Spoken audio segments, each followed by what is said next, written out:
hambalyo ee kooxda kubadda cagta Liverpool ayaa ku guuleysatay koobka weyn ee FA Cup-ka waana gool runtii taariikhi ay gaartay naadiga Liverpool kadib markii ciyaarta qaybtii lagu talagalay 90 daqiiqo ciyaarta ku soo dhalatay ever qaybtii kale dheereega ee extra time ayaa soo kala taxay waxay ku soo dhalatay ever hase haatee gool kale ka mooday nasiib ku raacay naadiga Liverpool aad mooday inay ciyaareedkan ay ku tartamaysan ku guuleystaan 4 koob ilaa iminka waxay ku guuleysteen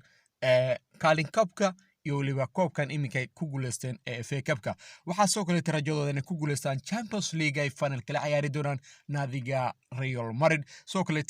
horyaalka Ingiriiska ay moodeen wali rajo ka leeyihiin kooxda kubadda cagta Liverpool tani aad moodaa inay tahay rajadooda macallin Klopp iyo kooxdiisa ku guuleystaan 4 koob oo loo yaqaan Codiror Cup hase haatee waxaad moodeen rajada dhanka horyaalka Premier League ay tahay runtii mid ilaa iminka la hubin hase haatee waxa macquul ah in ku guuleysan karaan Champions League tani waxay u dhigantay inay ku guuleysan karto 3 koob kooxda kubadda cagta ee Liverpool inkastoo aan loogeen kubadda cagta aan marnaba la saadaalin karin balse rajadooda ayaa mid wali nool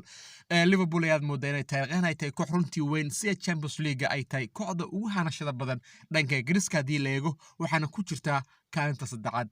dhanka kala horeynta ee kooxda ku guuleystay Champions League rajada kooxda kubadda cagta Real Zulunaanoso ilaa iminka waa nin nool waxayna macquul ku guuleysan karaan siiba Champions League